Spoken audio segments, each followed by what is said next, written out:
અંબાણી આનંદથી પ્રાથમિક શાળા આપનું હાર્દિક સ્વાગત કરે છે। મારો નવતર પ્રયોગ છે ધોરણ 6 થી 8 માં વિજ્ઞાન ટેકનોલોજીનું પ્રવૃત્તિ બોક્સ। વિજ્ઞાન અને ટેકનોલોજી વિષય છે કથનનો વિષય નથી। વિજ્ઞાન અને ટેકનોલોજી વિષય છે પ્રવૃત્તિમય, પ્રવૃત્તિ સાથે કરવાનો વિષય છે અને આ જ પ્રવૃત્તિમય શિક્ષણ આપણા અભ્યાસક્રમમાં બદલીને નવા પાઠ્યપુસ્તકમાં આવ્યું છે। દરેક પ્રકરણ માટે જુદી જુદી પ્રવૃત્તિઓ આમાં પાઠ્યપુસ્તકમાં મૂકેલી છે।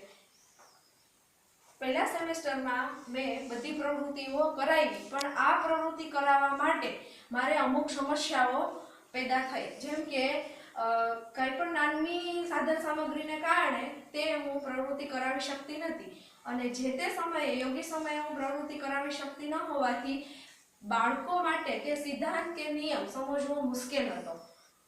એ માટે પછી મેં સેમેસ્ટર 2 માં થોડું મંથન કરી અને પ્રવૃત્તિ લિસ્ટ મેં તૈયાર કર્યા સેમેસ્ટર 1 અને સેમેસ્ટર 2 માટે। દરેક પ્રકરણ માટે સેમેસ્ટર પ્રવૃત્તિ લિસ્ટ સેમેસ્ટર 1 માટે અને પ્રવૃત્તિ લિસ્ટ સેમેસ્ટર 2 માટે। આ લિસ્ટમાં દરેક પ્રકરણ વાઇઝ નાનામાં નાની પ્રવૃત્તિના નંબર સહિત બધા જે તે સાધન સામગ્રીની જરૂરી છે તેની નોંધ કરી। ધારો કે ચુંબક માટે પ્રવૃત્તિ 1 માટે પુઠ્ઠું અને ટાંકણીઓ જોઈએ છે તો એની નાનામાં નાની નોંધ કરી। આવી રીતના સેમેસ્ટર ધોરણ 7 માટે, આવી જ રીતના ધોરણ 8 માટે પ્રવૃત્તિ લિસ્ટ તૈયાર કર્યું। એવી જ રીતના સેમેસ્ટર 2 નું પણ તૈયાર કર્યું। એ ઉપરથી નાનામાં નાની બધી વસ્તુઓ ભેગી કરી અને સેમેસ્ટર 1 અને સેમેસ્ટર 2 ના જુદા જુદા બોક્સ તૈયાર કર્યા અને સેમેસ્ટર 1-2 ની કમ્બાઈન પ્રવૃત્તિ માટે પણ એક બોક્સ તૈયાર કર્યું। હવે જે તે સમયે ક્લાસરૂમમાં જે કંઈ પ્રવૃત્તિ હું કરાવું છું તો આ બોક્સ લઈને જાઉં છું સાથે અને જે કંઈ પ્રવૃત્તિ મારે કરાવવાની હોય છે એની બધી નાનામાં નાની, ધારો કે એક રબર બેન્ડ પણ જોતી હશે તો આ બોક્સમાંથી મને મળી શકશે જે તે સમયે, જેને કારણે મને પરિણામ શું મળ્યું, ફાયદો શું થયો કે જે તે સમયે મારે કંઈ પણ નાનામાં નાની પ્રવૃત્તિ કરાવવાની હોય છે તો હું કરાવી શકું છું અને એ પ્રકરણના સિદ્ધાંત કે નિયમ હોય, પ્રવૃત્તિને આધારિત હોય તે બાળકો સમજી શકે છે અને અર્થગ્રહણ કરી શકે છે।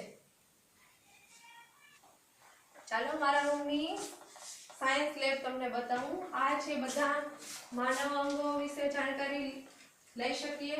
વિજ્ઞાનના પ્રયોગશાળાના સાધનો, નાના સાધનોને અહીંયા લેબલ કરીને મૂકેલા છે।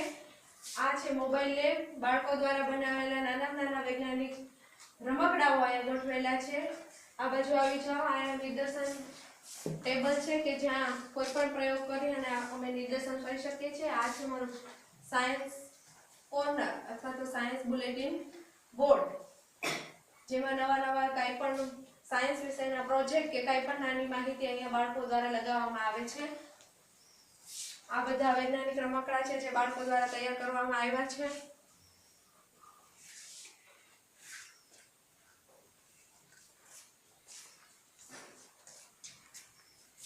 આ છે સાદું ટેલિસ્કોપ, આ ચુંબકના નિયમો પર કામ કરે છે। હવામાં લટકતું સ્કેલેટન, હવામાં લટકતી પેન્સિલ, આ બધી જુદી જુદી પ્રવૃત્તિઓ જે અમારા બાળકો દ્વારા તૈયાર કરવામાં આવી છે। સાયન્સ કેલેન્ડર, રિફ્લેક્ટિવ ટેલિસ્કોપ,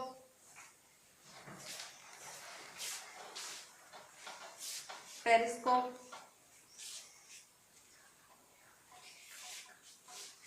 આ છે અમારું પ્રવૃત્તિ બુલેટિન જેમાં બાળકોની જુદી જુદી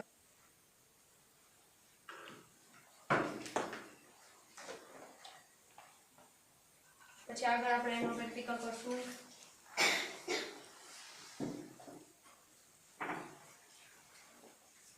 ઓગાળશું મેગ્નેશિયમની પટ્ટીની જે રાખ થઈ છે એને આપણે પાણીમાં ઓગાળશું।